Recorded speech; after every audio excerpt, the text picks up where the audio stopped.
Colorectal cancer അഥവാ വൻകുടൽ മലാശയ cancer ഇന്ന് നമ്മുടെ സമൂഹത്തിൽ വർദ്ധിച്ചു വരികയാണ്. നമ്മുടെ ജീവിതശൈലിയിൽ വന്ന മാറ്റവും അപകടകരമായ ഭക്ഷണക്രമവും ഒക്കെ ഒരു പരിധിവരെ ഇതിന് കാരണമാകുന്നുണ്ട്. എന്താണ് വൻകുടൽ മലാശയ ക്യാൻസർ? എന്തുകൊണ്ടാണ് ഇത് വരുന്നത്? റെഡ് മീറ്റ് ഇതിന് കാരണമാകുന്നുണ്ടോ? ഇങ്ങനെ ഒരുപാട് ചോദ്യങ്ങൾക്ക് ഉത്തരം നൽകാൻ എത്തിയിരിക്കുന്നത് കോട്ടയം കാരിത്താസ് ക്യാൻസർ ഇൻസ്റ്റിറ്റ്യൂട്ടിലെ senior consultant surgical oncologist doctor Jojo V Joseph സാറാണ്. നമസ്കാരം ഡോക്ടർ. എന്തൊക്കെയുണ്ട്, സുഖമാണോ? അപ്പോൾ നമ്മൾ ഇപ്പോൾ കൊളോറക്ടൽ ക്യാൻസർ, വൻകുടൽ മലാശയ ക്യാൻസർ, ഇതെന്താണ്? ഇത് രണ്ടും കോളോൺ റെക്ടൽ, രണ്ടും രണ്ട് അവയവങ്ങളാണ്. ഇതെങ്ങനെയാണ് ബന്ധപ്പെട്ടിരിക്കുന്നത്? നമ്മുടെ കൊളോറക്ടൽ എന്ന് പറയുമ്പോഴത്തേക്ക് നമ്മുടെ ദഹന വ്യവസ്ഥയുടെ ഏറ്റവും അവസാന ഭാഗമാണ്. അതിൽ ചെറുകുടൽ കഴിഞ്ഞിട്ടുള്ള ഭാഗമാണ് വൻകുടൽ എന്ന് പറയുന്നത്. ഏതാണ്ട് ഒരു 1.5 മീറ്റർ നീളത്തിൽ വരുന്ന ഒരു ഭാഗമാണ് കോളൻ. അതിനെ തുടർന്നുള്ള ഭാഗമാണ് നമ്മൾ മലാശയം എന്ന് പറയുന്നത്. അതൊരു 15-18 സെൻറ്റിമീറ്റർ നീളമുള്ള മലം സ്റ്റോർ ചെയ്യുന്ന ഭാഗം. ഇതിനെയാണ് നമ്മൾ കോളൻ റെക്ടം എന്ന് പറയുന്നത്. ഈ രണ്ട് സ്ഥലങ്ങളിലും ഉണ്ടാകുന്ന ക്യാൻസറുകളുടെ കാരണം, ചികിത്സ എല്ലാം ഏതാണ്ട് ഒരേ രീതിയിൽ തന്നെയാണ് കൈകാര്യം ചെയ്യുന്നത്. അതുകൊണ്ടാണ് ഈ രണ്ടും കൂടെ ഒരുമിച്ച് നമ്മൾ കമ്പൈൻ ചെയ്ത് കൊളോറക്ടൽ ക്യാൻസർ എന്നുള്ള രീതിയിൽ കാര്യങ്ങൾ മുമ്പോട്ട് നീക്കുകയും ഇതിനെക്കുറിച്ച് സംസാരിക്കുമ്പോൾ ഇത് രണ്ടും കൂടെ ഒരുമിച്ച് പറയുകയും ചെയ്യുന്നത്. അപ്പോൾ നമ്മുടെ ഇന്ന് ഞാൻ പറഞ്ഞല്ലോ, നമ്മുടെ കേരളത്തിൽ ഏറ്റവും കൂടുതൽ റിപ്പോർട്ട് ചെയ്യപ്പെടുന്ന ഒരു ക്യാൻസർ കൂടിയാണ് ഇത്. എന്താണ് ഇതിൻ്റെ ഒരു കാരണം എന്ന് പറയുന്നത്? പ്രധാനമായ കാരണം എന്ന് പറയുന്നത് നമ്മുടെ ലൈഫ് സ്റ്റൈൽ ചേഞ്ചാണ്. നമ്മുടെ എല്ലാ ക്യാൻസറും ഞാൻ നേരത്തെ പലപ്പോഴും പറയാറുണ്ട്, നമ്മുടെ ഒരു ജനറ്റിക് ഫാക്ടറുണ്ട്. അത് നമ്മുടെ ആ ഒരു ഏരിയയിൽ താമസിക്കുന്ന അല്ലെങ്കിൽ നമ്മുടെ ഒരു വിഭാഗത്തിൻ്റെ ഒരു ജനറ്റിക് സ്ട്രക്ചറുണ്ട്. അതിൽ നമ്മൾ പല ക്യാൻസറുകൾക്കും പ്രോണായിരിക്കും, പല ക്യാൻസറുകളും നമുക്ക് പ്രൊട്ടക്ഷൻ ഉണ്ടായിരിക്കും. അത് കൂടാതെ എടുത്തു കഴിഞ്ഞാൽ ഈ കൊളോറക്ടൽ ക്യാൻസർ എന്ന് പറയുന്ന ഒരു ലൈഫ് സ്റ്റൈൽ ഡിസീസായിട്ട് വേണമെങ്കിൽ നമുക്ക് പറയാം. കാരണം നമ്മൾ തന്നെ വരുത്തി വയ്ക്കുന്ന കാരണങ്ങൾ കൊണ്ടാണ് കൊളോറക്ടൽ ക്യാൻസർ വരുന്നത്. അതിൽ പ്രധാനമായിട്ടുള്ളത് നമ്മുടെ ഡയറ്റാണ്. അതായത് സിമ്പിൾ വാക്കിൽ പറഞ്ഞു കഴിഞ്ഞാൽ റിഫൈൻഡ് കാർബോഹൈഡ്രേറ്റ് കൂടുതൽ കഴിക്കുന്നത്, പ്രോസസ്ഡ് മീറ്റ് കഴിക്കുന്നത്, നമ്മുടെ പച്ചക്കറികളുടെ അളവ് കുറയ്ക്കുന്നത്, പഴങ്ങളൊക്കെ മുഴുവനായി കഴിക്കാതെ ജ്യൂസാക്കി കഴിക്കുന്നത്, പിന്നെ ഹാബിറ്റ്സായ ആൽക്കഹോൾ അബ്യൂസ്, പിന്നെ സ്മോക്കിങ്, അങ്ങനെയാണ് നമ്മുടെ അകത്തേക്ക് പോകുന്ന കാര്യങ്ങളുടെ എടുത്തു കഴിഞ്ഞാൽ കൊളോറക്ടൽ ക്യാൻസർ ഉണ്ടാകാനുള്ള കാരണം. അതിനോടൊപ്പം ചേരുമ്പം നമ്മളുടെ വ്യായാമക്കുറവ്, അതായത് എക്സസൈസ് ഇല്ലായ്മ, നമ്മളുടെ സെഡൻറ്ററി ലൈഫ് സ്റ്റൈൽ, ഇത് കമ്പൈൻ ചെയ്യുമ്പോഴാണ് നമുക്ക് കൊളോറക്ടൽ ക്യാൻസർ സംഭവിക്കും. അതുകൊണ്ട് തന്നെയാണ് ഇതിനെ ഒരു ജീവിതശൈലി life style disease. Processed meet എന്ന് പറയുമ്പോൾ ഹോട്ട് ഡോഗ്, അതൊക്കെ, പിന്നെ ബർഗർ, ഇതൊക്കെ ഇത് കഴിക്കുന്നത് കൊണ്ട് വലിയൊരു അപകടം തന്നെയാണ്. യെസ്, ഇതെല്ലാം ഈ പ്രോസസ്ഡ് മീറ്റാണ്. പ്രോസസ്ഡ് മീറ്റ് ആണ് ഇതൊരു പ്രധാന കാരണം. പ്രോസസ്ഡ് മീറ്റ്, ഹോട്ട് ഡോഗ്, നമ്മുടെ സലാമി, കുറേ സാധനങ്ങൾ, ബർഗർ, ഇതിനകത്ത് ബർഗറിനകത്തൊക്കെ വരുന്ന പാറ്റി, അതെല്ലാം ഈ പ്രോസസ്ഡ് മീറ്റ് വരുന്നത്, അല്ലെങ്കിൽ ക്യാൻഡായിട്ട് വരുന്ന മീറ്റ്, ഇതെല്ലാം പ്രോസസ്ഡ് മീറ്റാണ്. അങ്ങനെ പ്രോസസ്ഡ് മീറ്റ് ആണ് one of the common cause. ഇപ്പോൾ ഡോക്ടർ പറഞ്ഞല്ലോ, നമ്മുടെ പുകവലിയും മദ്യപാനം, അതെങ്ങനെയാണ് ഒരു കാരണമാവുന്നത്? അതും നമ്മുടെ ഈ കൊളോറക്ടൽ ക്യാൻസറിന് ഒരു നേരിട്ട് ഇമ്പാക്റ്റ് ഉണ്ടാക്കുന്നതാണ്. ആൽക്കഹോൾ യൂസും സ്മോക്കിങ്ങും. അതുപോലെ തന്നെ രണ്ട് പൊണ്ണത്തടി, അതിപ്പോൾ ഡയറ്റ് ഇല്ലാതെ പൊണ്ണത്തടി ഡയറക്റ്റായിട്ട് നമ്മുടെ ഈ വൻകുടൽ മലാശയ ക്യാൻസർ പറയുമ്പോൾ ഇത് തമ്മിൽ ബന്ധപ്പെട്ടിരിക്കുന്നത്. പൊണ്ണത്തടിയിലൊരാൾക്ക് വൻകുടൽ മലാശയ ക്യാൻസർ വരാനുള്ള സാധ്യത കൂടുതലാണെന്നാണ് പറയുന്നത്. അതെ, കൂടുതലാണ്. എൻ്റെ കാരണം എന്ന് വെച്ച് കഴിഞ്ഞാൽ പുള്ളി പൊണ്ണത്തടി എന്ന് പറഞ്ഞു കഴിഞ്ഞാൽ ഇൻഡയറക്ട്ലി മീൻസ് ദാറ്റ് ഭക്ഷണ ഹാബിറ്റ് ശരിയല്ല, എക്സസൈസ് ഇല്ല എന്നാണ് മനസ്സിലാക്കുന്നത്. ഇത് രണ്ടും ഉണ്ടെങ്കിൽ പൊണ്ണത്തടിയില്ല. ഇതിൻ്റെ ആഫ്റ്റർ എഫക്റ്റ് ആണ് പൊണ്ണത്തടി. അപ്പോൾ അതുകൊണ്ട് അത് ഇൻവേരിയബിളി കൊളോറക്ടൽ ക്യാൻസറിലേക്ക് നയിക്കും. നമ്മൾ ശരിക്കും വിളിച്ചു വരുത്തുന്ന ഒരു ക്യാൻസർ മനുഷ്യൻ. അപ്പോൾ എങ്ങനെയാണ് നമ്മളൊരു കൊളോറക്ടൽ ക്യാൻസർ ഉണ്ട് അല്ലെങ്കിൽ വൻകുടൽ മലാശയ ക്യാൻസർ ഉണ്ടെന്ന് ഒരു വ്യക്തിക്കൊരു സംശയം തോന്നുകയാണ്. അപ്പോൾ അത് എങ്ങനെയാണ്, അപ്പോൾ അതിൻ്റെ ഒരു ടെസ്റ്റും കാര്യങ്ങളൊക്കെ എന്താണ്? Colorectal cancer most of the time symptomatic ആയിരിക്കും. നമ്മളൊരു ഇച്ചിരി എന്തെങ്കിലുമൊക്കെ പ്രോഗ്രസ് ചെയ്യുമ്പോഴേ അതിന് സിംറ്റംസ് ഉണ്ടാവുള്ളൂ. അപ്പോൾ നമ്മൾ പ്രധാന സിംറ്റം എന്ന് പറയുന്നത് അപ്പം സിംറ്റം ഇല്ലായ്മ തന്നെയാണ്. പിന്നെ ഇതൊരു സ്റ്റേജ് കഴിയുമ്പോൾ നമുക്ക് കുടലിനോടനുബന്ധിച്ചുള്ള സിംറ്റംസ് ഉണ്ടാവും. ഏറ്റവും കോമൺ സിംറ്റം എന്ന് പറയുന്നത് ചേഞ്ച് ഇൻ ബബൽ ഹാബിറ്റാണ്. അതായത് നമ്മുടെ ബബൽ ഹാബിറ്റ് ഇപ്പോൾ ഒരു റെഗുലർ ഹാബിറ്റ് ഉണ്ടാവുമല്ലോ, അതിൽ നിന്നും വ്യത്യാസം വരിക, അതാണ് ഏറ്റവും കോമൺ ആയിട്ടുള്ളത്. പിന്നെ രണ്ടാമത് ഓൾട്ടർനേറ്റ് ആക്ട്, അതായത് ഒരു കോൺസ്റ്റിപ്പേഷൻ ആയിട്ടിരിക്കുക, പിന്നെ കുറച്ച് ദിവസം ഡയറിയ വരിക, അങ്ങനെ ഓൾട്ടർനേറ്റിംഗ് ഡയറിയയും കോൺസ്റ്റിപ്പേഷനും വരിക. പിന്നെ മലത്തിൽ കൂടെ രക്തം പോവുക, അല്ലെ ഒരു ബ്ലാക്ക് കളേർഡ് അല്ലെ അതിനോട് രക്തം കലർന്ന മലം പോവുക എന്നിവയൊക്കെ ആയിരിക്കും. പിന്നെ ഒരു ഗ്രൂപ്പ് എന്ന് പറയുന്നത് വെറുതെ വെയിറ്റ് ലോസ്.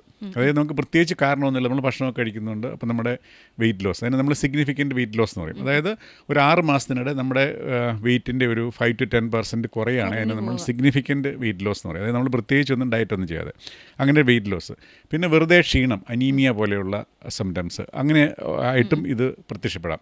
ഇത് കൂടാതെ ഒരു ചില കാറ്റഗറി എന്ന് പറഞ്ഞാൽ ഇൻഡസ്ട്രിയൽ ഒബ്സ്ട്രക്ഷൻ, കുടൽ സ്തംഭനമായിട്ട് ഈ ഗ്രോത്ത് വളർന്നിട്ട് കുടൽ അടഞ്ഞും പ്രസൻറ്റ് ചെയ്യാറുണ്ട്. ഇതാണ് കോമൺ സിംറ്റംസ് നമ്മുടെ ഒരു കൊളറക്ടൽ ക്യാൻസറിൻ്റെ. അല്ലെങ്കിൽ പിന്നെ റെക്ടൽ ക്യാൻസർ ആണെങ്കിൽ ഒരു സിംറ്റം ഉണ്ട്, നമ്മുടെ വയറ്റിൽ നിന്ന് നമുക്ക് പോയി തീർന്നില്ല, ഫീലിംഗ് ഓഫ് ഇൻകംപ്ലീറ്റ് ഇവാക്യുവേഷൻ എന്ന് പറയും, അല്ലെങ്കിൽ ടെനസ്മസ്, അതായത് പെയിൻഫുൾ ഡിഫിക്കേഷൻ. അതൊക്കെയാണ് റെക്ടൽ ക്യാൻസറിൻ്റെ മാത്രമായിട്ട് നോക്കിയാലുള്ള സിംറ്റംസ് എന്ന് പറയുന്നത്. എന്ന് വെച്ചാൽ നമ്മളിപ്പോൾ രണ്ടും പേടിക്കേണ്ടത്, വയറ്റിന് ഇപ്പോൾ മലം തുടർച്ചയായിട്ട് പോകും. ഇപ്പോൾ ഒരു നോർമൽ ആൾ ചിലപ്പോൾ 1-2 വട്ടം മലം പോവും.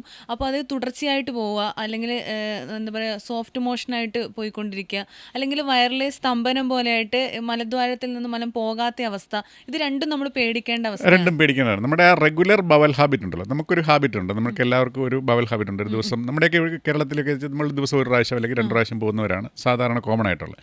ആ ഒരു ബവൽ ഹാബിറ്റിന് പെട്ടെന്നൊരു ദിവസം നമ്മളിപ്പോൾ ഭക്ഷണത്തിന് വ്യത്യാസം വന്നല്ല, ഒരു 2-3 ആഴ്ച നമ്മുടെ സാധാരണ പാറ്റേണിൽ നിന്ന് മാറുന്നു എന്ന് തോന്നിയാൽ അത് നമുക്ക് എന്തെങ്കിലും പ്രശ്നം, നമ്മൾ ക്യാൻസർ എന്നല്ല, എന്തോ ഒരു പ്രശ്നമുണ്ടെന്ന് വേണം നമ്മൾ മനസ്സിലാക്കാൻ. അപ്പോൾ അത് ശരിക്കും എല്ലാവർക്കും സത്യം പറഞ്ഞാൽ ഇത് കാണുമ്പോൾ ഒരു പേടി തോന്നും. ഒരു 3-4 വട്ടമൊക്കെ പണ്ട് തൊട്ടേ പോകുന്നവരൊക്കെ ആയിരിക്കും. അപ്പോൾ ഇങ്ങനെ നമ്മളൊരു വീഡിയോ കാണുമ്പോൾ പലരും പേടിക്കും, ഇങ്ങനെ മോശം പോകുന്നത്. ഇപ്പോൾ 3-4 വട്ടമൊക്കെ പോകുന്നത് നോർമലായിട്ട് കാണുന്നവരുണ്ട്. അത് പക്ഷേ എല്ലാം നമ്മൾ ഇപ്പോൾ ചിലപ്പോൾ ഇറിറ്റബിൾ ബൗൾ സിൻഡ്രോം ഒക്കെ ആയിരിക്കും വയറ്റിൽ, അങ്ങനെയും കുറേ അസ്വസ്ഥതകൾ ഉണ്ടാവാറില്ല. അതായത് പറഞ്ഞത് നമ്മുടെ ആ ഉള്ള ഒരു റെഗുലർ ഹാബിറ്റിൽ നിന്നുള്ള വേരിയേഷനാണ് ഞാൻ ഉദ്ദേശിച്ചത്. അങ്ങനെ വരുന്നത് നമ്മൾ പേടിക്കേണ്ട, ഇത് പേടിക്കേണ്ട ഒരു അവസ്ഥ വരുമ്പോൾ ഈ സിംറ്റം ആദ്യം നമ്മൾ ഈ ഒരു ക്യാൻസർ ആണ്, നമുക്ക് കോളൻ ക്യാൻസർ ആണ്, കോളോറക്ടൽ ക്യാൻസർ ആണെന്ന് തോന്നുന്ന ഒരു സന്ദർഭം ഏതാണ്? സിംറ്റംസ് അങ്ങനെ ഒരു ലക്ഷണമായിട്ട് പ്രകടിപ്പിക്കുമോ നമ്മുടെ ശരീരം? അതാ പറഞ്ഞു, മോസ്റ്റ്ലി എസിംറ്റമാറ്റിക് ആയിരിക്കും. പിന്നെ അതിനാണ് നമ്മൾ വരുന്നുണ്ട്, സ്ക്രീനിങ് നടത്തണം എന്ന് നമ്മൾ പറഞ്ഞു. പക്ഷെ ബാക്കിയുള്ളത് ഞാൻ പറഞ്ഞ സിംറ്റംസ് ഏതെങ്കിലും, രക്തം പോവുക, അല്ലെങ്കിൽ കറുത്ത നിറത്തിൽ അല്ലെങ്കിൽ രക്തം തന്നെ പോവുക, ഓൾട്ടേർഡ് ബവൽ ഹാബിറ്റ്സ്, പിന്നെ വെയിറ്റ് ലോസ്, വെറുതെ നമ്മുടെ ഒരു വയറിൽ ഒരു അസ്വസ്ഥത മാത്രമായിട്ട് നമുക്ക് കൊളറക്ടൽ ക്യാൻസർ പ്രസന്റ് ചെയ്യാം. അപ്പോൾ ഇങ്ങനെ വയർ സ്തംഭനം, ഇതൊക്കെ നമ്മൾ ഒരു എന്താ പറയുക ഒരു വാർണിംഗ് സൈൻസ് ആണ്. അതായത് നമ്മൾ ഇന്ന് രാവിലെ നമ്മളൊരു ഭക്ഷണം കഴിച്ച് നമുക്ക് നാളെ അല്ലെ മറ്റന്നാൾ നമുക്കൊരു ഡിസ്കംഫർട്ട് ഉണ്ടാക്കി നേരെ എനിക്ക് കൊളറക്ടൽ ക്യാൻസർ ആണെന്ന് വിചാരിക്കേണ്ട കാര്യമില്ല. ഒരു 1-2 ആഴ്ച ഇതിങ്ങനെ സ്ഥിരമായിട്ട് വരുന്നുണ്ടെങ്കിൽ മാത്രം നമ്മൾ നോക്കിയാൽ. പിന്നെ ഇതിന് നമ്മളിപ്പോൾ അങ്ങനെ ഒരു കാരണം കിട്ടി, ഇതൊക്കെയാണ് കാരണങ്ങൾ നമ്മൾ മനസ്സിലാക്കി. അപ്പോൾ അത് കഴിഞ്ഞ് നമ്മളൊരു ആശുപത്രിയിലേക്ക് ഒരു വ്യക്തി പോവുകയാണ്. അപ്പം പോകുമ്പോൾ ഒരു ഡോക്ടർ എന്തായിരിക്കും ഒരു ടെസ്റ്റ് ആദ്യം തന്നെ ഒരാളോട് ചെയ്യാൻ പറയും? എന്ത് ടെസ്റ്റ് കൊണ്ടാണ് നമ്മളിത് കണ്ടുപിടിക്കുക? കൊളോണോസ്കോപ്പിയാണ് ഏറ്റവും നല്ല ടെസ്റ്റ്. കൃത്യമായിട്ടൊരു ഡയഗ്നോസ് കിട്ടും. അതായത് നമ്മൾ വൻകുടൽ മുഴുവനായിട്ട് കാണും, രക്തത്തിൻ്റെ ഏരിയയും കാണും. അപ്പോൾ ഒരു കൊളോണോസ്കോപ്പിയാണ് ഡയഗ്നോസ്. നമുക്ക് കാണാൻ പറ്റും, ഒരു ബയോപ്സി എടുക്കാൻ പറ്റും, അപ്പോൾ നമുക്ക് കൺഫേം ചെയ്യാൻ പറ്റും. അപ്പോൾ അങ്ങനെ ഇത് ഒരാൾക്ക് കൊളോണോസ്കോപ്പിയിലൂടെ അസുഖം വന്നു എന്ന് കണ്ടു കഴിഞ്ഞാൽ എങ്ങനെയാണ് പിന്നീടുള്ള അയാളുടെ ഒരു ട്രീറ്റ്മെൻറ്റ് സ്റ്റാർട്ട് ചെയ്യുന്നത് എങ്ങനെയാണ്? അല്ലെങ്കിൽ ഒരു ലൈഫ് എങ്ങനെയാണ് മാറുന്നത്? ലൈഫൊന്നും മാറുന്നൊന്നുമില്ല. ഓക്കെ, നമ്മൾ ആ അസുഖം കണ്ടുപിടിച്ച് ചികിത്സിക്കും. ഏത് ക്യാൻസറിനും നമുക്ക് ഒറ്റയടിക്ക് ചികിത്സയില്ല, നമ്മളൊരു സ്റ്റെപ്പായിട്ടാണ് മുമ്പോട്ട് പോവുക. ഇപ്പം നമ്മളിപ്പോൾ ഈ കേസ് തന്നെ പറഞ്ഞതുപോലെ നമ്മൾ കൊളോണോസ്കോപ്പ് ചെയ്ത് നമ്മൾ അസുഖമുണ്ടെന്ന് കണ്ടുപിടിച്ചു, ബയോപ്സി എടുത്ത് സ്ഥിരീകരിച്ചു. പിന്നെ അടുത്ത സ്റ്റെപ്പ് എന്ന് പറഞ്ഞു കഴിഞ്ഞാൽ നമ്മൾ ഈ അസുഖത്തിൻ്റെ വ്യാപ്തി എന്തേരം ഉണ്ട്, നമ്മുടെ ശരീരത്തിൽ ഓൾറെഡി എന്തേരം ഉണ്ടെന്നുള്ളത് മനസ്സിലാക്കുക എന്നുള്ളതാണ്. അതിനെയാണ് നമ്മൾ സ്റ്റേജിങ് എന്ന് പറയുന്നത്. അതിന് 2 കാര്യങ്ങളാണ് നമ്മൾ ചെയ്യുക. ഒന്ന്, നമ്മൾ ഒരു ഏറ്റവും കോമൺ ആയിട്ട് പോകാൻ സാധ്യതയുള്ള ഒരു ഏരിയ എന്ന് പറയുന്നത് വയറിൻ്റെ അകത്തെ ലിംഫ് നോഡ്സ്, ലിവർ, പിന്നെ ലങ്സാണ്. അപ്പോൾ അതിനുവേണ്ടി യൂഷ്വലി നമ്മൾ റെക്കമെൻഡ് ചെയ്യുന്ന ഒരു CT സ്കാനാണ്, ചെസ്റ്റിൻ്റെ അബ്ഡോമിൻ്റെ ഒരു CT സ്കാൻ. പിന്നെ നമ്മൾ ട്യൂമർ മാർക്കറായിട്ട് രക്തത്തിലല്ല കോളൺ മാത്രമാണ് നമ്മൾ സസ്പെക്റ്റ് ചെയ്യുന്നതെങ്കിൽ നമ്മൾ CEA, അതായത് കാർസിനോം എംബ്രിയോണിക് ആൻറ്റിജൻ എന്ന് പറഞ്ഞ ഒരു ട്യൂമർ മാർക്കർ, അതിൻ്റെ ലെവലും കൂടെ നമുക്ക് നോക്കും. അപ്പോൾ നമുക്ക് ഏകദേശം എന്തേരം അസുഖമുണ്ട് എന്നുള്ള കാര്യം നമുക്ക് മനസ്സിലാകും. അത് വെച്ചിട്ടാണ് നമ്മൾ ചികിത്സ നിശ്ചയിക്കുന്നത്, എന്ത് ചികിത്സയാണ് ആ പർട്ടിക്കുലർ രോഗിക്ക് കൊടുക്കേണ്ടതെന്ന് നമ്മൾ മനസ്സിലാക്കും. സർജറിയാണ് മെയിനായിട്ട് ഇതിൻ്റെ ചികിത്സ. സർജറി എന്ന് പറയുമ്പോൾ 3-4 തരത്തിലുള്ള ഓപ്പൺ സർജറി ഉണ്ട്, ലാപ്രോസ്കോപ്പിക് സർജറി ഉണ്ട്, അതുപോലെ തന്നെ ഇപ്പോൾ നൂതനമായിട്ടുള്ള റോബോട്ടിക് സർജറി ഉണ്ട്. ഇതിലേതായിരിക്കും നല്ലൊരു സർജറി? അതെങ്ങനെ ഒരു ഡോക്ടർ എങ്ങനെയാണ് അത് പ്രിഫർ ചെയ്യുന്നത്? രോഗിയുടെ ഒരു രോഗത്തിൻ്റെ വ്യാപ്തി അനുസരിച്ചായിരിക്കുമോ? നമ്മൾ അതിൻ്റെ ഗോൾഡ് സ്റ്റാൻഡേർഡ് എന്ന് പറയുന്നത് നമ്മൾ പണ്ട് തൊട്ടേ ചെയ്തുകൊണ്ടിരുന്ന ഓപ്പൺ സർജറിയാണ്. ആ ഓപ്പൺ സർജറിക്ക് അതിൻ്റേതായ ഡിസഡ്വാൻറ്റേജിൻ്റെ ഗുണമുണ്ട്. പിന്നെ ഉള്ളത് ലാപ്രോസ്കോപ്പിക് എന്ന് പറയും. അപ്പോൾ നമ്മളത് ലാപ്രോസ്കോപ്പിക് എന്ന് പറയുമ്പോൾ നമ്മളത് കംപ്ലീറ്റ്ലി കീ ഹോളല്ല, നമ്മൾ ഈ ട്യൂമറകത്ത് മുറിച്ചിട്ടതിന് ശേഷം ഒരു ചെറിയ ഇൻസിഷൻ ഇട്ട് അത് പുറത്തേക്ക് എടുക്കുകയാണ് ചെയ്യുന്നത്. അതാണ് ലാപ്രോസ്കോപ്പിക് സർജറി. ലാപ്രോസ്കോപ്പിക് സർജറിക്ക് അതിൻ്റേതായ അഡ്വാൻറ്റേജ് ഉണ്ട്. പിന്നെ ഉള്ളത് നൂതനമായ റോബോട്ടിക് സർജറി. അതായത് ഈ ലാപ്രോസ്കോപ്പിക് സർജറിയുടെ കുറച്ചുകൂടെ റിഫൈൻഡ് വേർഷൻ എന്ന് പറഞ്ഞാൽ മതി. അതിൻ്റെ ടെക്നിക്കൽ ഡീറ്റെയിൽസ് പറഞ്ഞാൽ ഇത്രയൊന്നും കരുതിയാൽ മതി. അപ്പോൾ ലാപ്രോസ്കോപ്പിക് ചെയ്യുന്നതിനേക്കാളും കുറച്ചുകൂടെ റിഫൈൻഡ് ആയിട്ട് നമുക്ക് ചെയ്യാൻ പറ്റുന്ന ഒരു സംവിധാനമാണ് റോബോട്ടിക്. അതായത് നമ്മുടെ റോബോട്ടൊന്നും അല്ല ചെയ്യുന്നത്, ആ ഇൻസ്ട്രുമെൻറ്റിൻ്റെ നമ്മുടെ വയറിനകത്ത് അവിടെ ഒരു 3-4 നമ്മൾ പോർട്ട് ഇട്ടതിന് ശേഷം ഒരു മൗണ്ട് ചെയ്യുകയാണ്. ആ മൗണ്ട് ചെയ്തിട്ട് നമ്മൾ നേരിട്ട് ടച്ച് ചെയ്യുന്നില്ല. ലാപ്രോസ്കോപ്പി ആണെങ്കിൽ നമ്മൾ കൈകൊണ്ട് തന്നെ നമ്മളിങ്ങനെ തന്നെ മാനിപ്പുലേറ്റ് ചെയ്യും. മറ്റേത് നമ്മൾ ഈ റോബോട്ടിനെ മൗണ്ട് ചെയ്ത് വെച്ച് അതിൻ്റെ അകത്തെ ഒരു പോർട്ടിട്ട് ഇൻസ്ട്രുമെൻറ്റ്സ് കയറ്റി വെച്ചതിന് ശേഷം നമ്മൾ വേറൊരു സ്ഥലത്ത് മാറിയിരുന്ന് സ്ക്രീനിൽ കാണുന്ന പോലെ നമ്മൾ ആ സ്ക്രീനിൽ നമ്മൾ ഫിംഗർ കൊണ്ടാണ് നമ്മൾ മെയിൻ മാനിപ്പുലേഷൻസ് നടത്തുന്നത്. അപ്പോൾ കുറച്ചുകൂടെ ഫൈൻ ട്യൂണിങ് കിട്ടും. അപ്പോൾ റെക്ടൽ സർജറി ആണെങ്കിൽ കമ്പാരിറ്റീവ്ലി റെക്ടൽ സർജറി ആണെങ്കിൽ കുറച്ചുകൂടെ റിഫൈൻഡ് ആയിട്ട് നമുക്ക് കാര്യങ്ങൾ കുറച്ചുകൂടെ ആക്യുറേറ്റ് ആയിട്ട് ചെയ്യാൻ പറ്റും. എളുപ്പമാണ്, കുറച്ചുകൂടെ ആക്യുറസി കൂടെ കിട്ടും. അതാണ് ഇതിൻ്റെ അകത്തെ ഒരു ഗുണം. അപ്പോൾ നമ്മൾ ഈ സാധാരണക്കാർക്ക് പോലും ഇന്ന് വരുന്നൊരു അസുഖമാണ് ക്യാൻസർ. അപ്പോൾ വൻകുടൽ മലാശയ ക്യാൻസറൊക്കെ വന്ന ഒരു പൈസ ഇല്ലാത്ത ഒരു സാധാരണക്കാരനായ ഒരാൾ ഏറ്റവും കുറഞ്ഞ ചിലവിലുള്ളതായിരിക്കും. അപ്പോൾ അവർക്ക് അങ്ങനെ കുറഞ്ഞ ചിലവ് ഇതിൽ ഏതായിരിക്കും നമ്മുടെ ഈ സർജറികളിൽ? അപ്പോൾ അതിൻ്റെ നമ്മൾ ശാസ്ത്രീയമായിട്ട് ചോദിച്ചുകൊണ്ടാണ് ഞാൻ പറഞ്ഞത് നമ്മൾ ഏറ്റവും നല്ലത് ഫെസിലിറ്റി അത് ഉള്ളത്. നമ്മളിപ്പോൾ ഇതിൻ്റെ അകത്ത് ഇവിടെ ഇപ്പോൾ ഈ ഒരു അവസരത്തിൽ എനിക്ക് പറയാനുള്ളത് വെച്ചാൽ നമ്മൾ ഒരു ക്യാൻസർ ചികിത്സയായിട്ട് നമ്മൾ മിക്കവാറുള്ള ക്യാൻസർ ചികിത്സയ്ക്ക് ഒരു ലോങ് ടൈം ചികിത്സ വേണം. അപ്പോൾ നമ്മൾ ആദ്യം കയറി നമ്മൾ ഏറ്റവും എക്സ്പെൻസീവ് ആയിട്ട് നമ്മളുള്ള കാര്യങ്ങൾ നമ്മുടെ അഫോർഡബിലിറ്റിയും കൂടെ നമ്മൾ നോക്കണം. നമ്മളത് കാണുന്ന അപ്പോൾ നമ്മളിപ്പം വൻകുടൽ മലാശയ ക്യാൻസറിൻ്റെ സർജറി ആയിട്ടാണ് മിക്കവാറും നമ്മളൊരു സർജിക്കൽ ഓങ്കോളജിസ്റ്റിനെ ആയിരിക്കും കാണുന്നത്. അപ്പോൾ കൂടുതൽ ഡീറ്റെയിൽ ആയിട്ട് ഏകദേശം ഒരു റഫ് ഐഡിയ കൊടുക്കാൻ പറ്റും. പുള്ളിക്ക് സർജറി വേണം, റേഡിയേഷൻ വേണം, കീമോതെറാപ്പി വേണം, എന്ത് തുടങ്ങിയവയൊക്കെ. അപ്പോൾ നമുക്ക് അതിനുള്ള ഒരു എക്സ്പെൻസസ് പ്ലാൻ ഇട്ടതിന് ശേഷം, അല്ലാതെ ഇപ്പം ഞാൻ കയറി റോബോട്ടിക് സർജറി ചെയ്തു ഉള്ളതെല്ലാം തീർത്ത് കഴിഞ്ഞിട്ട് പിന്നെ നമുക്ക് ചികിത്സിക്കാൻ കാശില്ലാതെ ഒരിക്കലും അങ്ങനെ വരരുത്. നമുക്ക് എല്ലാ സർജറി ഓപ്പൺ ചെയ്താലും ലാപ്രോസ്കോപ്പി ചെയ്താലും ലാബോട്ടിക് ചെയ്താലും നമുക്ക് സർവൈവൽ ഏതാണ്ട് ഒരുപോലെയൊക്കെ തന്നെയാണ്, വ്യത്യാസങ്ങളൊന്നുമില്ല. അതിൻ്റെ ആ ഇൻസിഷൻ്റെയും മറ്റു കാര്യങ്ങളൊക്കെ ഉള്ളൂ നമുക്കൊരു എക്സ്ട്രാ മൈലേജ് എന്ന് പറയുന്നത്. അപ്പോൾ അതിനുവേണ്ടി മാത്രം നമ്മൾ പോയതിന് ശേഷം നമ്മൾ അതെല്ലാം തീർത്തിട്ട് നമ്മൾ ഇതിനുവേണ്ടി ഇറങ്ങരുത്. കാരണം നമ്മൾ ഫൈൻ ട്യൂണിങ് ചെയ്യുമ്പോഴത്തേക്കും റിഫൈൻഡ് ആയിട്ടുള്ള കാര്യങ്ങൾ ചെയ്യുമ്പോഴത്തേക്കും നമുക്ക് എക്സ്പെൻസസ് കൂടും. നമ്മുടെ കംഫർട്ട് കൂടുമ്പം എക്സ്പെൻസസും കൂടും. അപ്പോൾ അതുകൊണ്ട് നമ്മൾ നമ്മുടെ ഒരു എക്കണോമിക് സ്റ്റാറ്റസും കൂടെ അനുസരിച്ചിട്ടേ നമ്മൾ ചികിത്സയ്ക്ക്, കാരണം എല്ലാത്തിനും ഔട്ട്കം ഒരുപോലെയാണ്. ഇപ്പം നമ്മൾ ഞാൻ പോയി റോബോട്ടിക് ചെയ്തേക്കാം, എനിക്ക് കൂടുതൽ എക്സ്ട്രാ ഔട്ട്കം കിട്ടുമെന്ന് നമ്മൾ വിചാരിക്കുക. നമ്മുടെ ഫൈനാൻഷ്യൽ സ്റ്റെബിലിറ്റിയും കൂടെ നോക്കിയതിന് ശേഷം ആ ദീർഘകാല ചികിത്സയുടെ നോക്കിയിട്ട് നമുക്ക് അഫോർഡ് ചെയ്യാൻ പറ്റുന്ന രീതിയിലുള്ളത് മുമ്പോട്ട് പോകാന്നുള്ളതാണ്. അതെ അതെ ഡോക്ടർ. പിന്നെ നമ്മുടെ ഈ ഗവൺമെൻറ് ക്യാൻസർ സെൻ്റർ ഒക്കെ ഉണ്ടല്ലോ, പക്ഷേ അവിടെയൊക്കെ കഴിഞ്ഞാൽ ഏത് സ്റ്റേജിൽ പോയാലും അവർക്കിപ്പോൾ ആദ്യം വരുന്ന രോഗികൾക്കനുസരിച്ചിട്ട് അവർ അങ്ങനെ മാത്രമേ കൊടുക്കാം. അപ്പം പെട്ടെന്ന് ആൾക്കാർക്ക് ഗവൺമെൻറ് ആശുപത്രിയിലൊന്നും പോയി ചെയ്യാൻ പറ്റാത്തൊരവസ്ഥ വരും. അപ്പോൾ അതുകൊണ്ടാണ് ഞാൻ ഒരു സാധാരണ നമ്മൾ പോകുമ്പോൾ നമ്മൾ ആ ഒരു ലോങ് ടൈം ചികിത്സ നോക്കിയതിന് ശേഷം നമ്മളപ്പോൾ കേൾക്കുമ്പോൾ നമുക്കിപ്പോൾ ആദ്യം ഞാൻ ഇത് ചെയ്തേക്കാമെന്ന് വിചാരിക്കുന്നത് അതിന് ഡെഫിനറ്റ്ലി അഡ്വാൻറ്റേജ് ഉണ്ട്. പക്ഷേ ഞാൻ പറഞ്ഞല്ലോ നമുക്കിപ്പോൾ എല്ലാ കാര്യങ്ങളും നമുക്ക് അതിന് പക്ഷേ നമ്മുടെ അസുഖം മാറാനുള്ള ചികിത്സ നമ്മൾ ചെയ്തിരിക്കണം. അതാണ് എൻ്റെ റെക്കമെൻഡേഷൻ. Okay doctor. അപ്പോൾ നമ്മളിനി സ്ക്രീനിങ് ഒരു നോർമലായിട്ടുള്ള ഒരാൾ ഇപ്പോൾ ഒരു തോന്നൽ വരികയാണ്, എനിക്കിങ്ങനെ ഒന്ന് ടെസ്റ്റ് ചെയ്തേക്കാം, ഒരു ക്യാൻസർ ടെസ്റ്റുകൾ ഇങ്ങനെ നമ്മൾ ഒരുപാട് വീഡിയോസൊക്കെ കാണുമ്പോൾ ആൾക്കാർക്ക് ഉള്ളൊരു പേടിയൊക്കെ ഉണ്ടാവും, വയറിൽ എന്തെങ്കിലും അസ്വസ്ഥതയൊക്കെ വരുമ്പോൾ. അപ്പോൾ നോർമലായിട്ടുള്ള ഒരു വ്യക്തി എങ്ങനെയാണ് സ്ക്രീനിങ്ങിന് വിധേയമാകേണ്ടത്? അതിന് ഡോക്ടർക്ക് എന്താണ് റെക്കമെൻഡേഷൻ ഉള്ളത്? നമ്മൾ കൊളറക്ടൽ ക്യാൻസറിൻ്റെ കാര്യങ്ങളാണ് നമ്മൾ ഡിസ്കസ് ചെയ്യുന്നത്. കൊളറക്ടൽ ക്യാൻസർ സ്ക്രീനിങ് എന്ന് പറഞ്ഞാൽ നമ്മൾ ഇത് മെയിൻലി നമ്മൾ ഒരു പ്രായമായവരുടെ ഒരു 40-45 വയസ്സിന് ശേഷമുള്ള ആൾക്കാർക്കാണ് നമ്മൾ എക്സ്പെക്റ്റ് ചെയ്യുന്നത്. അതിൽ താഴെയുള്ളവർക്ക് ഇപ്പോൾ മരുന്നുണ്ട്, നമ്മുടെ ഡയറ്റും കാര്യങ്ങളൊക്കെ മോശമായതുകൊണ്ട് താഴെയുള്ളവർക്ക് മരുന്നുണ്ട്. എങ്കിലും നമ്മുടെ ഒഫീഷ്യൽ റെക്കമെൻഡേഷൻ എന്ന് പറയുന്നത് 45 വയസ്സ് മുതലാണ് നമ്മൾ ഇതിനു വേണ്ടി സ്ക്രീനിങ് ടെസ്റ്റ് നടത്തുക എന്നുള്ളതാണ്. ഏത് ഏജിലുള്ള ആൾക്കും കൊളോണോസ്കോപ്പി ചെയ്യാം. പക്ഷേ റെക്കമെൻഡേഷൻ എന്ന് പറഞ്ഞു കഴിഞ്ഞാൽ 45 വയസ്സിൽ നമ്മൾ ആദ്യത്തെ ഒരു ഫുൾ കൊളോണോസ്കോപ്പി ചെയ്യുക. അതിനുശേഷം നമ്മൾ എല്ലാ വർഷവും സ്റ്റൂളിൽ ഒക്കൾട്ട് ബ്ലഡ് എന്ന് പറയും, സ്റ്റൂളിൽ മലത്തിൽ രക്തം വരുന്നുണ്ടോ എന്ന് നോക്കുക. അത് എല്ലാ വർഷവും ഇയർലി ചെയ്യുക. പിന്നെ ഒരു 5 വർഷത്തിനിടയ്ക്ക് നമ്മൾ ഒരു സിഗ്മോയിഡോസ്കോപ്പി എന്ന് പറയും. അതായത് സിഗ്മോയിഡോസ്കോപ്പി എന്ന് പറഞ്ഞാൽ വൻകുടലിൻ്റെ അവസാന ഭാഗമാണ് നമ്മൾ സിഗ്മോയിഡ് എന്ന് പറയുന്നത്. ഈ സിഗ്മോയിഡൽ രക്തത്തിലാണ് ഏറ്റവും കൂടുതൽ ക്യാൻസർ സാധ്യത ഉള്ളത്. അപ്പോൾ അതുകൊണ്ട് ആ ഭാഗം എവരി 5 ഇയറിൽ ഒന്ന് സിഗ്മോയിഡോസ്കോപ്പി ചെയ്യുക. അപ്പോൾ ഇങ്ങനെയാണെങ്കിൽ നമുക്ക് ഓൾമോസ്റ്റ് എല്ലാ എന്താ പറയണേ കൊളറക്ടൽ ക്യാൻസറുകൾ നമുക്ക് നേരത്തെ കണ്ടുപിടിക്കാൻ പറ്റും. പിന്നെ നമുക്ക് ഫെസിലിറ്റി ഉണ്ടെങ്കിൽ നമുക്ക് ഒരു സ്റ്റൂളിലെ DNA, അതായത് ക്യാൻസർ സെൽസിൻ്റെ DNA ഉണ്ടോ എന്നുള്ളത് വളരെ നേരത്തെ കണ്ടുപിടിക്കാം. അതിനുള്ള ഫെസിലിറ്റി ഉണ്ട്. അതാണ് ഇപ്പം നമ്മൾ ഇയർലി അത് ചെയ്താൽ നമുക്ക് കുറച്ചുകൂടെ ഏർലി ഡിറ്റക്ട് ചെയ്യാൻ പറ്റും. അപ്പോൾ നമ്മൾ ഈ രക്തത്തിൽ ഇപ്പോൾ മലത്തിൽ രക്തം പോവുക എന്നത് അതുപോലെ തന്നെയാണ് എന്താ പറയുക, നമ്മുടെ ഈ സ്രവങ്ങൾ, മുഴകളിൽ നിന്ന്, സ്രവങ്ങളിൽ നിന്ന്, മൂത്രത്തിൽ നിന്ന്, മലത്തിൽ നിന്നൊക്കെ ഡയറക്റ്റായിട്ട് ചെയ്യുന്ന ഒരു കാര്യമല്ലേ ഡോക്ടർ ഇപ്പോൾ പറഞ്ഞത്.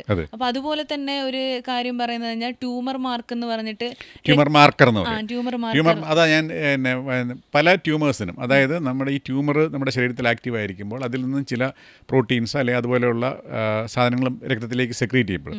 അതിൻ്റെ അളവ് നോക്കിയാൽ നമുക്ക് ഒന്ന് ഡിറ്റക്ട് ചെയ്യാൻ പറ്റും.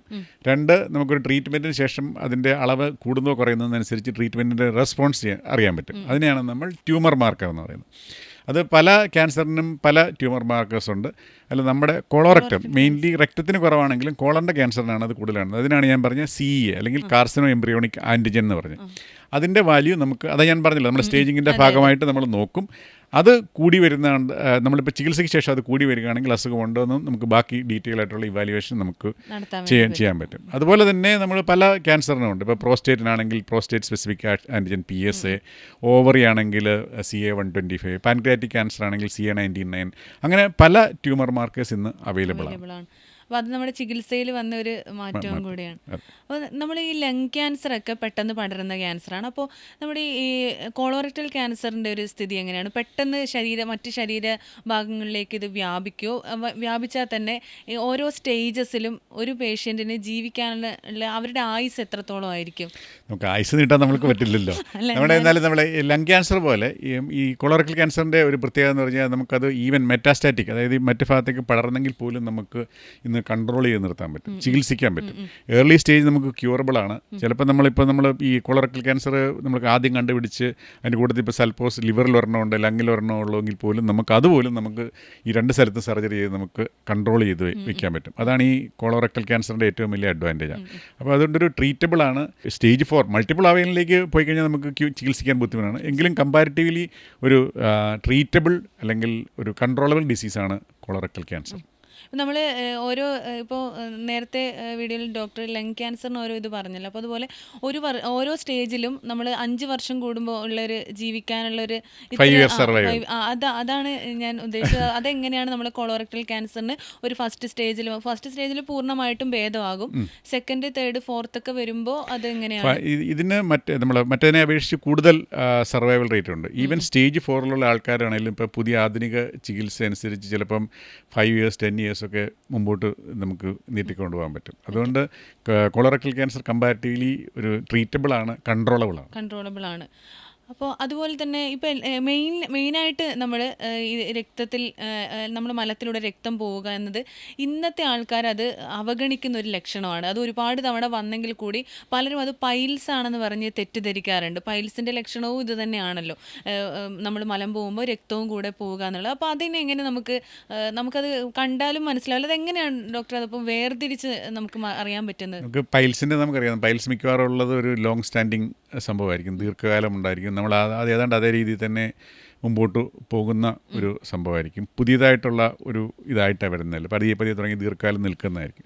പിന്നെ രണ്ടാമത് പൈൽസിനോടനുബന്ധിച്ചുള്ള ബ്ലീഡിംഗ് എന്ന് പറഞ്ഞത് മലം പോയതിന് ശേഷമൊക്കെ ആയിരിക്കും 1-2 ഡ്രോപ്പായിട്ട് വരിക. അങ്ങനെ ഒരു രീതിയിലായിരിക്കും പൈൽസിനോടനുബന്ധിച്ചുള്ള ഈ മലത്തിൽ രക്തം കലർന്ന് വരുന്ന കാണുന്നത്. കൊളറക്ടൽ ക്യാൻസറിൻ്റെ മിക്കവാറും ഈ രക്തം ഇതിനോട് കലർന്നൊക്കെ ആയിരിക്കും ഇതിന് ഈ ബ്ലീഡിങ് വരിക. അതാണൊരു പ്രധാന ഡിഫറൻസ് എന്ന് പറയുന്നത്. പിന്നെ രണ്ടാമത് അവിടെ ലോക്കൽ പെയിനൊക്കെ വരുന്നത് മിക്കവാറും ഈ പൈൽസിനോടനുബന്ധിച്ചുള്ള ഇതായിരിക്കും. ഇതാണ് നമ്മളൊരു ഡിഫറൻഷ്യേറ്റ് ചെയ്യാനുള്ള ഒരു പ്രധാന കാരണം. എനിവേ ഇങ്ങനെ ഒരു ബ്ലഡ് കണ്ടാൽ നമ്മളത് എന്താണെന്ന് ഇൻവെസ്റ്റിഗേറ്റ് ചെയ്ത് അത് കാരണം കണ്ടുപിടിക്കുക, നമ്മളൊരു ടെസ്റ്റ് ചെയ്യുക എന്നുള്ളതാണ്, കണ്ടുപിടിക്കുക, സ്ഥിരീകരിക്കുക. അപ്പോൾ നമ്മൾ ഈ ക്യാൻസറിനെ കുറിച്ച് പറയുമ്പോൾ ഏത് ക്യാൻസറും ആയിക്കോട്ടെ, കൊളോറക്ടൽ ക്യാൻസർ, നമുക്ക് വേദന എന്ന് പറയുമ്പോൾ വയറുവേദന ഇടയ്ക്കിടയ്ക്ക് വരും. അതിശക്തമായിട്ടുള്ള ഒരു വേദന തോന്നുമ്പോൾ തന്നെ നമുക്കൊരു സംശയം തോന്നില്ലേ ഇത് ചിലപ്പോൾ ക്യാൻസർ ആയിരിക്കും? കൊളോറക്ടൽ ക്യാൻസറിനെ സംബന്ധിച്ചോളം വേദന എന്ന് പറയുന്ന ഒരു ലേറ്റ് സിംറ്റം ആയിരിക്കും മിക്കവാറും. കാരണം അത് കുടൽ അടയുന്നതിൻ്റെ ഒരു ലക്ഷണമാണ്. മെയിൻലി കുടൽ അടയുന്ന ഒരു രീതി വരുന്നത് ലെഫ്റ്റ് സൈഡഡ് കൊളോണിക് ക്യാൻസറിനായിരിക്കും. റൈറ്റ് സൈഡ് അത്രയുള്ള ഒബ്സ്ട്രക്ഷനായിട്ട് വരാറില്ല. അപ്പോൾ ഒരുപാട് ഈ കൊളോറക്ടൽ ക്യാൻസർ തന്നെ ഒരുപാട് ക്യാൻസറിന് അത് തന്നെ വ്യത്യസ്തമായിട്ടുണ്ടോ? അതിൽ ഡേഞ്ചറസ് ഏതാണ് ഏറ്റവും? അങ്ങനെ സാധാരണ നമ്മൾ കൊളറക്ടൽ ക്യാൻസർ എന്ന് പറയുമ്പോഴത്തേക്കും അഡിനോ കാസിനോമ എന്ന് പറഞ്ഞ ഒരു സബ് ടൈപ്പാണ് നമ്മൾ പ്രധാനമായിട്ടും ഉദ്ദേശിക്കുന്നത്. ഇതുകൂടാതെ മറ്റ് അഡിനോസ്കാമസ്, ലിംഫോമ, സാർക്കോമ അങ്ങനത്തെ ക്യാൻസറുകളും ഒക്കെ വൻകുടലിൽ വരാറുണ്ട്. മെലനോമ ഇതൊക്കെ വരാറുണ്ട്. അപ്പോൾ ഡേഞ്ചർ ആയിട്ടുള്ളത് അഡിനോസ് ഡേഞ്ചറായിട്ടുള്ള എല്ലാം ഡേഞ്ചറാണ്. മെലനോമ പോലെയുള്ളതാണ് കൂടുതൽ ഡേഞ്ചറസ്. ഡേഞ്ചറസ് ആയിട്ടുള്ളത്.